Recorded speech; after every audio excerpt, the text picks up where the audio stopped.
the emergency session of the Galactic Council, was not called by the Council. It was called by 11 species simultaneously, within 4 hours of each other, none of them aware the others were doing the same thing. The Council's administrative staff had never seen this happen before. In 2,000 years of recorded Council history, it had never happened before. 11 separate emergency session requests, 11 different species, 11 different home worlds separated by hundreds of light years, all filed within the same 4-hour window, all citing the same intelligence report. 3 words. Kreth entered quiet line. The chamber filled faster than any session in living memory. Species that required breathing apparatus arrived with backup units. The Vectari ambassador, a crystalline being whose body language was a direct expression of internal state, walked through the main doors and immediately shifted from her normal clear color to the deep red that every species present recognized. In Vectari culture, that color meant one thing. Death was certain. She took her seat without speaking. Around her, the chamber filled with the sound of dozens of translation devices working simultaneously, species representatives leaning toward each other, voices urgent and low. The Quinter delegate, a floating bioluminescent being who communicated through light patterns, was pulsing in the rapid orange sequence that its species used for extreme alarm. Elder Morak called the session to order with his ceremonial gong. The sound rang through the chamber and silence fell instantly, which itself was unusual. Silencing this chamber normally took 3 strikes. It took 1. Ambassador Yara Teshin of the Pelhari sat in the 3rd row with her hands folded in her lap and her eyes closed. She was 200 years old. She had attended 11,000 council sessions. She had seen wars begin and end in this chamber. She had watched species rise and fall across 4 decades of diplomatic service. She was the only being in the chamber who was not visibly alarmed. She was the only one who already knew how this ended. Elder Morak spoke. The intelligence report has been verified by 6 independent sources. The Kreth Dominion has crossed the quiet line with a fleet of 400 warships. Current heading is the Vesta Prime colony in the Sol system's outer territories. Estimated arrival 18 standard hours. The chamber erupted. Morak let it run for 30 seconds, then the gong again. Ambassador Yara Teshin, the elder said, "You have studied human civilization longer than any living diplomat. What is your assessment?" Yara opened her eyes. She looked at the elder for a moment. Then she looked around the chamber, at 400 representatives from 400 species, at the red Vectari and the alarmed Quinter, and the dozen other beings whose bodies were telling the story. Their voices were too diplomatic to speak. "How many ships?" she asked. 400, the elder confirmed. Yara nodded slowly. She unfolded her hands, placed them flat on the desk in front of her, a gesture her species used when accepting an outcome that could not be changed. "Begin preparing memorial archives for the Kreth Dominion," she said. The chamber went completely silent. She looked at her hands. "The Kreth Grand Sovereign has read the intelligence files on human military capability," she continued. "I assume he dismissed them. They always dismiss them. The files don't capture the relevant information. You cannot capture the relevant information in a file. You can only understand it by watching, and watching takes time that ambitious empires don't believe they have." "Ambassador," said Morak carefully, "is there any diplomatic intervention that could prevent this conflict?" Yara was quiet for a long moment. "I am going to try," she said. "I want it noted in the record that I tried." She stood up slowly, the way very old beings stood when their bodies had become something they worked around rather than with. "Send word to my ship. I need to reach Kreth Dominion capital before that fleet reaches Vesta Prime." She walked toward the chamber doors. Behind her, the Vectari ambassador's color shifted from red to something darker. A color that didn't have a name in most languages because most languages had never needed a word for it. The color of watching something inevitable approach. Jonah's rail was on his knees in a maintenance corridor in the civilian district of Vesta Prime when Lieutenant Commander Priya Osai found him. He was fixing a water filtration unit. The colony's maintenance crew was 3 people short because 2 had taken personal leave and 1 had quit last week, and Jonas had walked past the out-of-order notice on the corridor wall 3 times in 2 days before he'd gone back to the maintenance shed, found the right tools, and decided to handle it himself. He was 52 years old. His hair had gone gray sometime in the last decade. His hands were steady and precise the way hands became when they had spent decades learning to do things correctly. He had the particular stillness of a man who had decided, a long time ago, that the amount of energy he expended on any given situation would be exactly proportional to what the situation required. Not more, not less. He was giving the water filtration unit his complete attention when Priya crouched down next to him. 400 Kreth warships just crossed the quiet line, she said, heading here, 18 hours. Jonas looked at the component in his hands, turned it slightly, fitted it into place. Okay, he said. They're sending 400 ships, Priya said, to us. Jonas reached for the next component. What's the status on Captain Howell's crew? Still in Kreth custody, 20 survivors, 3 didn't make it. He was quiet for a moment, then he continued working. How long have they been held? 22 days. Jonas fitted the second component into place, checked the seal, stood up, dusted off his knees with the particular efficiency of someone who considered this a normal part of the process. Let's go, he said. Grand Sovereign Meth Dural of the Kreth Dominion had conquered 67 species in 40 years of reign, and he had learned, across those 40 years, to recognize the specific quality of fear in an advisor's voice. He had learned to distinguish between useful fear, the kind that sharpened thinking, and useless fear, the kind that clouded it. Admiral Shen Vrak was experiencing the second kind. My lord, Shen said, standing at the tactical display in the flagship's war room, I have reviewed the complete intelligence archive on human military engagements. Every documented conflict, every engagement record, every after-action report from species that have encountered human forces in combat. And Shen Vrak had been the Kreth Dominion's finest military mind for 30 years. He had planned the campaigns that had absorbed 20 of those 67 species. He spoke carefully because he chose words carefully, because the right word in the right moment was worth more than 100 ships. The intelligence files don't capture what I need them to capture, he said. Methdural looked at him, explain. What I can quantify is this. Every species that has engaged human forces in direct military conflict has ceased to exist as a military power within 12 months of the initial engagement. Every one. No exceptions in 300 years of recorded conflicts. That sounds like a record worth breaking, said the Grand Sovereign. My lord, Shen paused. In 67 campaigns I have studied the military doctrine of every species we have absorbed. I can model their decision-making. I can predict their responses. I cannot model human decision-making. I cannot predict their responses. Every engagement record shows them doing something their enemy did not anticipate. Not sometimes. Every time. We have 400 ships. Yes, my lord. They have 1 colony. Yes, my lord. Shen Vrak looked at his sovereign for a moment. Then he said the thing he had been building toward.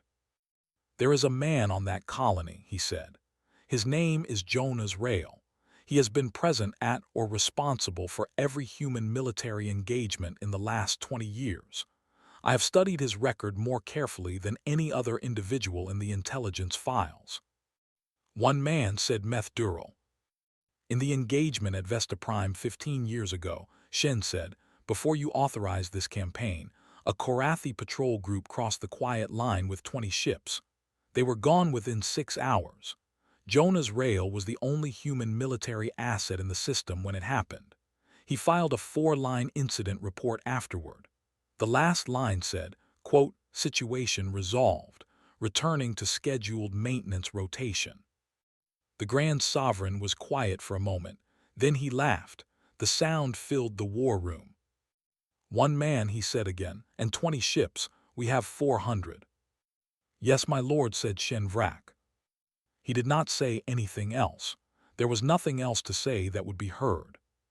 3 weeks earlier, on the edge of the quiet line, Captain Dex Howell had been running calculations when the proximity alarm sounded. He was not a military man. He was 41 years old, had been running mining operations in the outer territories for 15 years, and the most dangerous thing that had ever happened to him before this moment was a pressure seal failure in the extraction bay that had cost him 3 days of downtime and a maintenance bill that had made him seriously consider a career change. The Kreth patrol ships came out of nowhere, 4 of them surrounding his vessel, the Meridian Star, before his navigator had finished processing the proximity alert. The Kreth commander's voice came through the translation system flat and certain, the voice of someone who had done this before and found it straightforward. "Human vessel. This ship and its cargo are now property of the Kreth Dominion. Power down your engines and prepare to be boarded." Dex looked at his crew, 23 people. Miners, technicians, a cook who doubled as the ship's medic. None of them soldiers. None of them equipped for anything except finding ore and extracting it efficiently. He opened the channel. "Sir, this is Captain Dex Howell, registered mining vessel Meridian Star out of Vesta Prime. We are in human territory. This vessel and its cargo belong to Helios Mining Corporation. I'm going to ask you to please move off." The Kreth commander found this amusing. The response was a weapons discharge that destroyed the Meridian Star's cargo bay. The explosion killed 3 of Dex's people instantly. In the silence after the impact, with alarms screaming and his hands shaking, and the faces of his crew looking at him for something he didn't know how to give them, Dex did the only thing he could think of. He sent a message to Vesta Prime. He didn't know who would receive it. He didn't know what he expected in return. He just transmitted everything: the encounter, the Kreth ship's registry numbers, the location, what had happened, what was happening, and then the Kreth boarded the Meridian Star and the channel closed. The message was received by Jonah's rail personally. Jonas read it once, sat with it for a moment, then sent one reply to the Kreth Dominion's border command frequency. "Please don't do that again." The Kreth commander who received the message shared it with his colleagues. They found it very funny. Yara Teshin was shown into the Grand Sovereign's audience chamber after a wait of 4 hours, which in Kreth diplomatic protocol was considered a courtesy. They could have made her wait longer. The fact that they didn't suggested Meth Dural was curious about what the old Pelhari wanted. She stood before his throne, and she looked at him the way she had looked at 30 years of politicians and emperors and warlords, with the patience of someone who had learned that what being said and what they meant were rarely the same thing, and that the space between those two things was where diplomacy lived. "Grand Sovereign," she said, "I am going to ask you to do something, and I am going to ask you to do it before your fleet reaches its destination." Meth Dural spread 2 of his 8 limbs in the Kreth gesture of generous attention.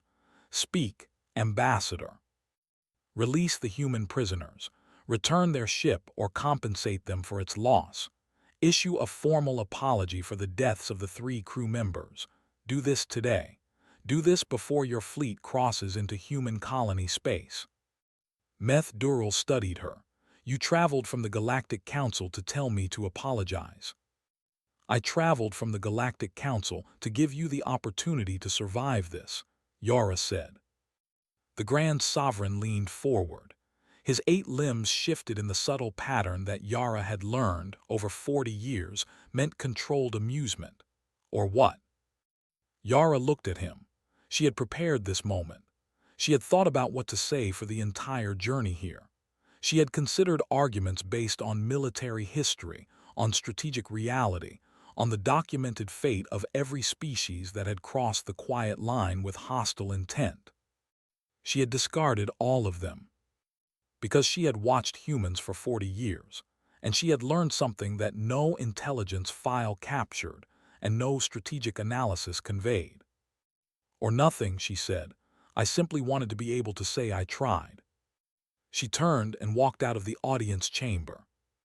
Behind her, Meth Dural watched her go with an expression that might have been amusement and might have been the first shadow of something else, something he didn't have a name for because he had never needed one before. Shenvrak, standing at the chamber wall, watched the old Pelhari leave. She didn't argue, the Grand Sovereign said. No, said Shenvrak. She didn't threaten, she didn't present evidence. No. Meth Dural was quiet for a moment. Why not? Shenvrak looked at his sovereign. Because she already knows the outcome, he said, and she didn't want to waste time arguing about something that is already decided. The Grand Sovereign said nothing. His fleet was already moving. The message from Jonah's rail went out to every civilian in Vesta Prime's 2 million population at the same moment. It said, folks, we have visitors coming, you know what to do. That was it, no details, no instructions, no emergency protocols outlined. They didn't need them. Within 40 minutes of the message, the colony's civilian infrastructure had begun a transformation that looked, from the outside, like organized chaos and was, from the inside, something that had been quietly prepared for and quietly maintained for years. Mining ships that cracked asteroids for a living received hardware modifications from storage units that had been sitting in maintenance bays since the last time this had happened. Civilian pilots who flew cargo routes 6 days a week sat down in vessels that were no longer cargo vessels. Children moved into shelters that were also, in their lower levels, manufacturing facilities producing things that were not mentioned in the colony's official infrastructure documentation. Rosa Chen, who ran the colony's primary bakery and whose cinnamon rolls had won the Vesta Prime Civilian Appreciation Award 3 years running, was now coordinating the Eastern Artillery Network from her bakery's back office. She had a laminated card on the wall next to the health department certification. The card had numbers on it. She had memorized the numbers years ago, but she kept the card because she was thorough. Priya Ose walked through the civilian district 2 hours after the message went out and watched the colony become something else. Nobody panicked. Nobody was running. People moved with the specific efficiency of individuals who knew what they were doing and had decided to do it correctly. An elderly man named Thomas Vasquez, who Priya knew as the person who maintained the colony's public garden, was installing a targeting system on a transport vehicle with the focused calm of a man completing a task he had completed before. She found Jonas at the colony's communications center. He was reviewing sensor data, his coffee getting cold next to him, the way his coffee always got cold, because he invariably forgot it existed once he started working. They're not scared, Priya said.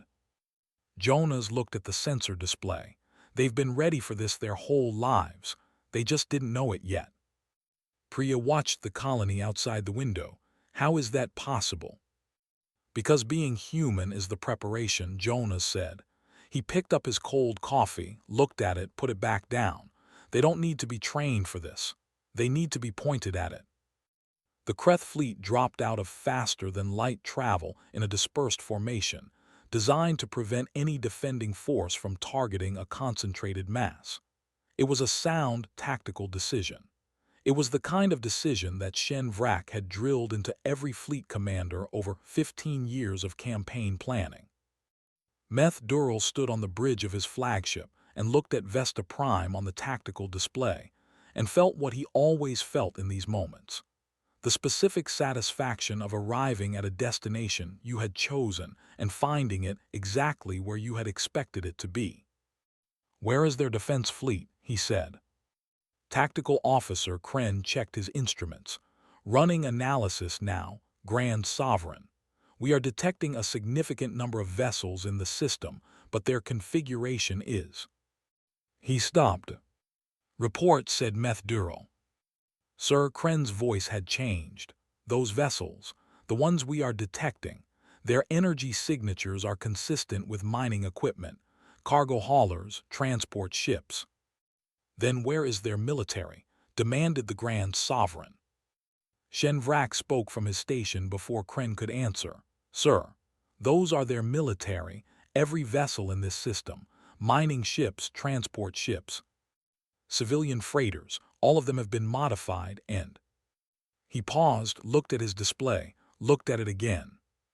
"Sir, we are detecting weapons platforms that do not appear in our intelligence files, across the entire system."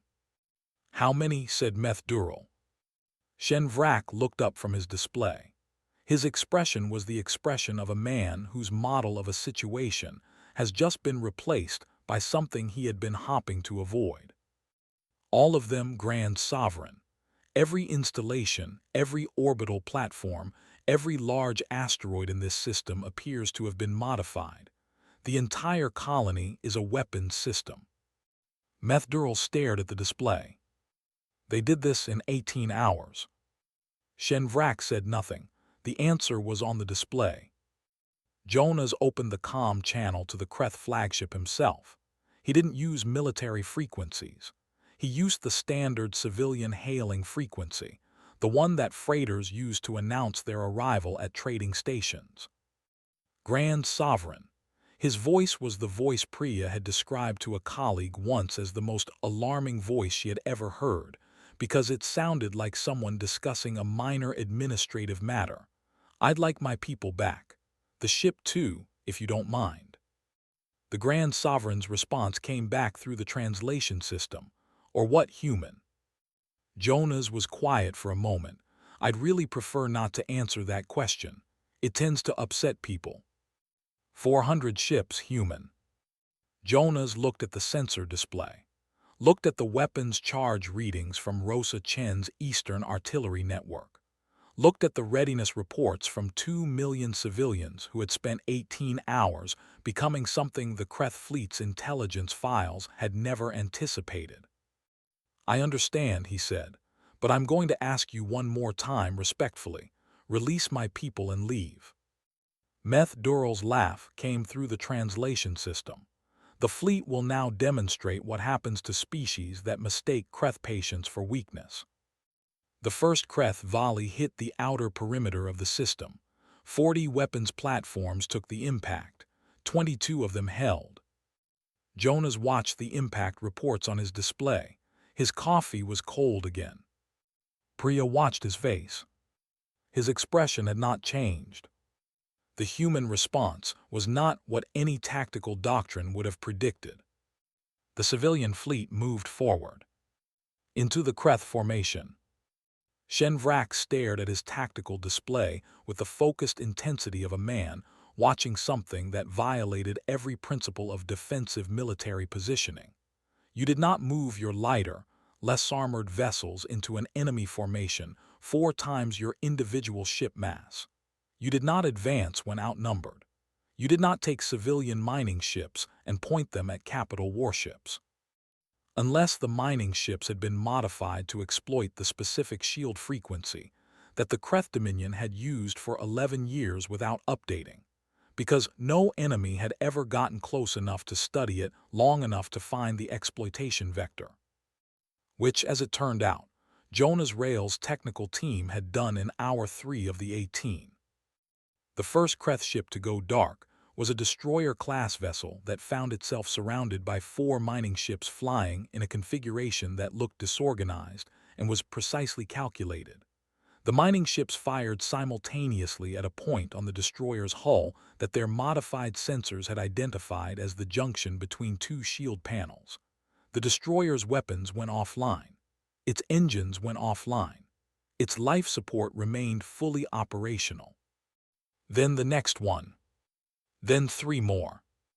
Then 7. Meth Dural was receiving status reports faster than his tactical officer could process them. His voice had changed. Not afraid. Not yet. But something in it had shifted. Return fire. Target their command structure. Shen Vrak turned from his station. Grand Sovereign. They do not appear to have a command structure in the conventional sense. Every vessel is operating independently. There is no flagship to target. That's impossible. Military forces require central command. Jonas Rail's voice came through the comm channel, calm, almost apologetic. Grand Sovereign, you're still thinking conventionally. Every captain in this system has the same mission and the authority to pursue it without checking in. Destroy one ship and 12 others fill its role.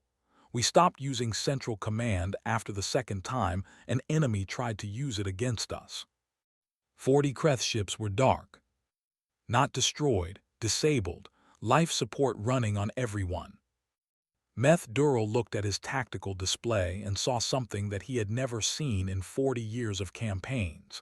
His fleet was losing, not to a military force, to miners, to cargo pilots, to civilians who had spent 18 hours converting their lives into weapons.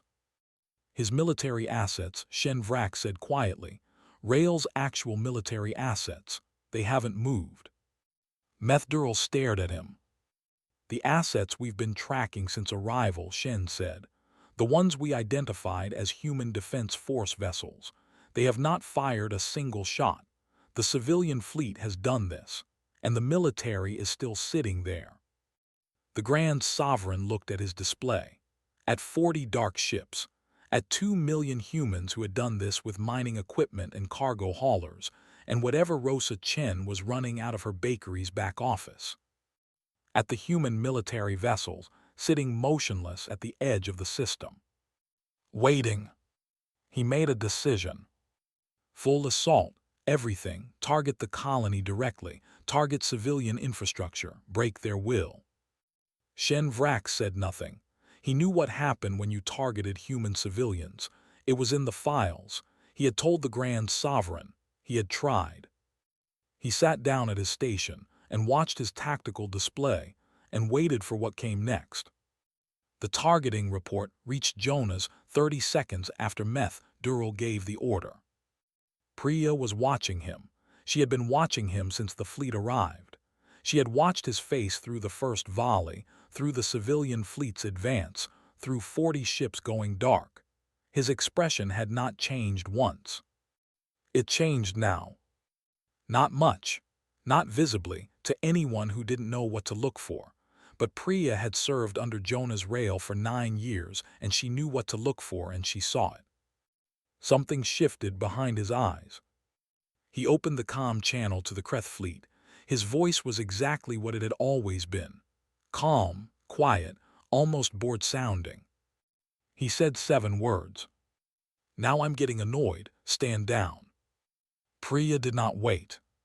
She opened the ship-wide channel immediately. All human vessels, full active, authorization Rail 7.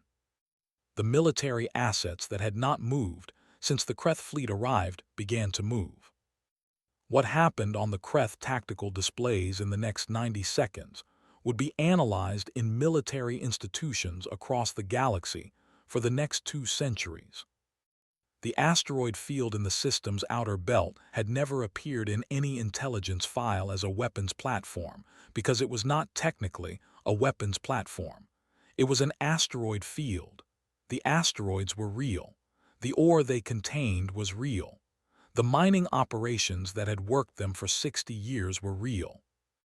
The modifications made to 17 of the larger asteroids over the past decade were not in any intelligence file because they had been made quietly and documented nowhere except in a maintenance log that listed them as geological stabilization measures, which was technically accurate because they did stabilize the geology, and also happened to include targeting systems and kinetic launch capability, and enough energy storage to run them for 6 months without resupply. The 3 moons of Vesta Prime's outer planet had been in every Kreth intelligence scan. They were moons. They were unremarkable. They did not appear to have been modified because the modifications were inside, bored into the rock over 8 years of what the colony's infrastructure reports described as geological survey work.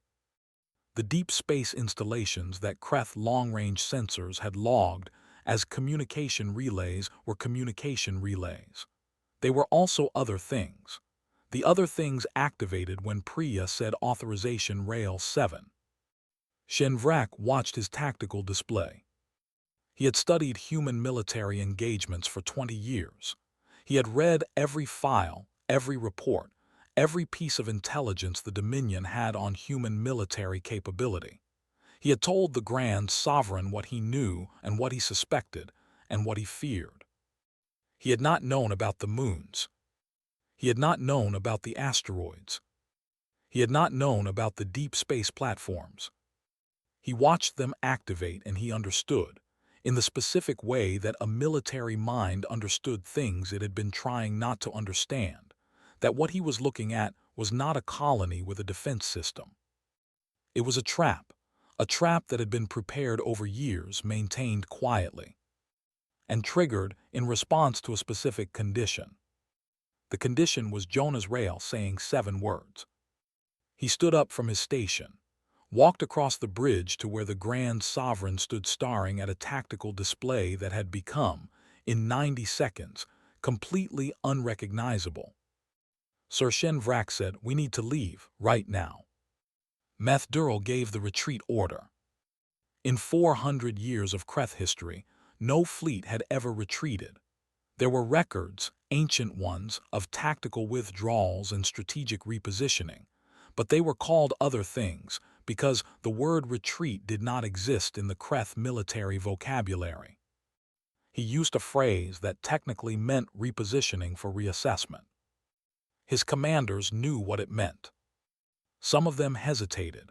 They had been trained for 40 years to believe that the Kreth Dominion did not retreat, that the Kreth fleet did not turn away, that the direction of Kreth ships was always forward. Jonah's rail's voice came through the fleet-wide channel. "You have 4 minutes." They stopped hesitating. Of the 400 ships that had crossed the quiet line with the absolute certainty of conquest, 340 made it back across. 60 ships were too damaged to translate. They drifted in the Vesta Prime system, dark and quiet, their crews alive because the targeting systems that had disabled them had been calibrated to leave life support operational.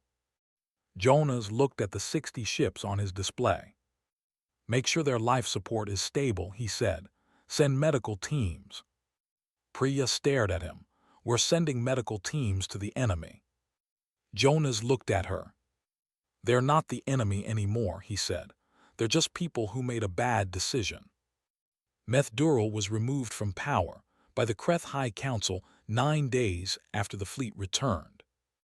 It was the first time in 400 years that a Grand Sovereign had been removed during his reign.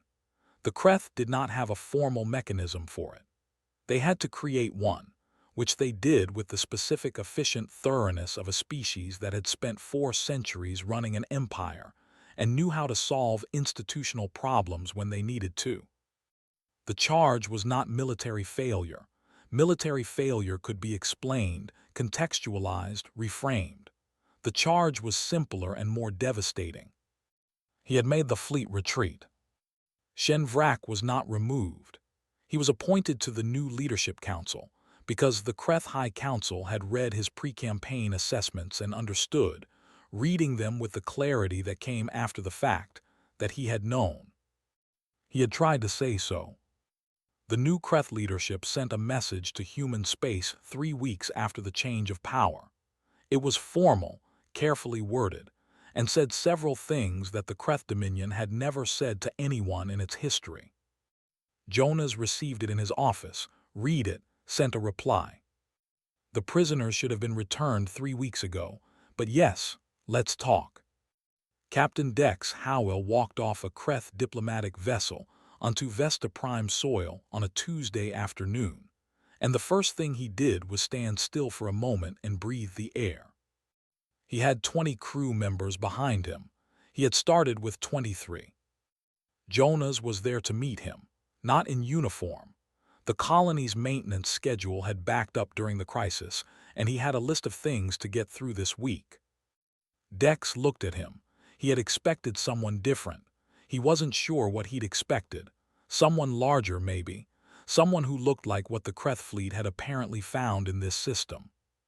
He saw a 52-year-old man with gray hair and steady hands, and the particular expression of someone who had already moved on to the next thing, and was here because the next thing happened to be this.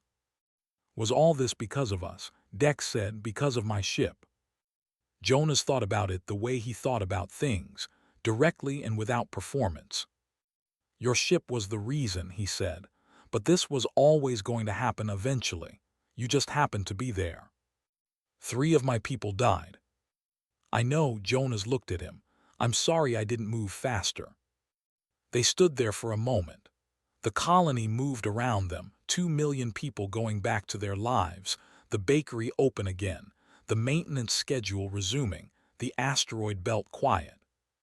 Dex looked at the colony, at the ordinary business of ordinary life resuming in a place that had, 3 weeks ago, become something that had ended the Kreth Dominion's career as a conquering power.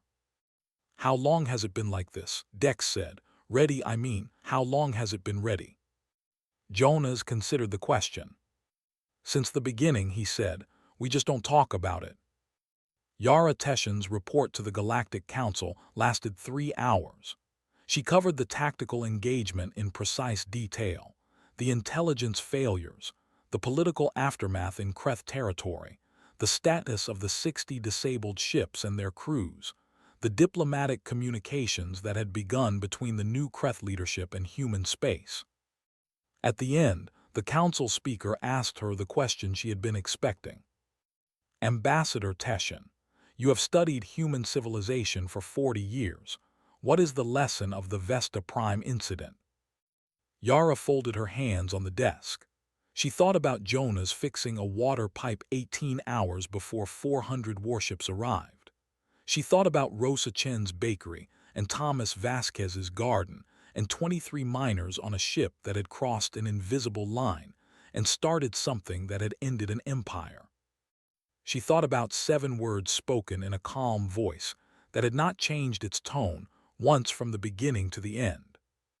The Kreth made the same mistake every empire makes, she said. They looked at Jonah's rail fixing a water pipe and they saw a man who didn't care about war. She paused. They were right. He doesn't. He cares about water filtration systems and maintenance schedules and making sure his people have what they need. He cares about a mining captain and 20 surviving crew members and 3 people who didn't come home.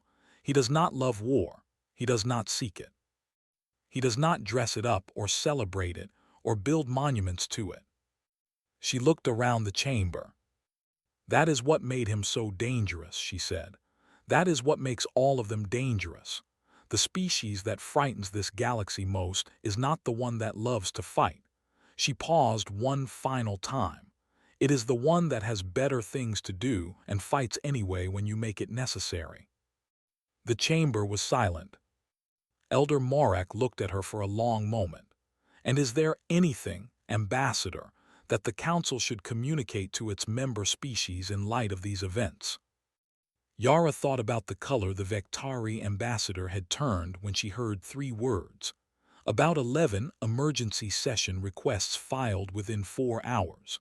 About the memorial archives she had asked to have prepared for the Kreth Dominion. Leave them alone, she said simply. That is the lesson. It has always been the lesson. Every species in this chamber has it written in their oldest language in one form or another. The patient ones, the quiet ones, the ones whose silence is not absence but choice. She looked at the elder. Leave them alone and they will fix their water pipes and bake their bread and map the stars and ask nothing of you. Cross their line and you will discover why the line exists. She gathered her materials, stood. An ambassador, said the council speaker, after 40 years of study, do you understand them? Yara Teshin smiled for the first time in the session. No, she said, that's what makes them interesting. Jonas was in the maintenance corridor again on Thursday. Different problem this time. The atmospheric recyclers in the colony's eastern residential block had developed a pressure inconsistency that the automated system kept flagging and then clearing without actually resolving, which meant the underlying issue was still there and would become a real problem in approximately 3 weeks if nobody addressed it. He had a different set of tools today. He had identified the issue from the diagnostic logs that morning while drinking his coffee, which he had also this time forgotten to finish. Priya found him the same way she always found him, following the maintenance request log until it led her to wherever he was. She crouched next to him in the corridor. The new Kreth government has formally requested a diplomatic mission, she said. They want to establish permanent relations. Jonas looked at the atmospheric recycler, found the pressure coupling that was the source of the inconsistency. It was a simple fix, 20 minutes maybe.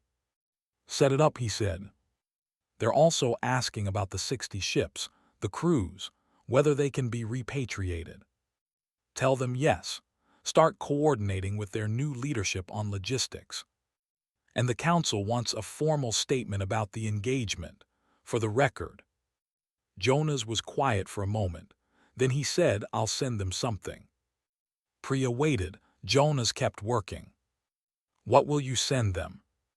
He thought about it. About Dex Howell breathing colony air on a Tuesday afternoon. About 3 miners who hadn't come home. About 400 ships and 7 words and Rosa Chen's laminated card on the bakery wall. The truth, he said, which is that we'd really rather not have to do this, and we would appreciate it if everyone would please stop making it necessary. Priya looked at him. That's your formal statement. Jonas fitted the pressure coupling into place, checked the seal. I'll clean it up a little, he said. He finished the repair, stood up, picked up his tools. Outside, the colony moved through its ordinary rhythms. The bakery was open. The garden was tended. The asteroid belt was quiet. In the eastern residential block, the atmospheric recyclers ran smoothly, pressure consistent, the way they were supposed to run, the way someone had made sure they would run. Jonas walked out of the maintenance corridor into the colony morning. He had 3 more items on the list.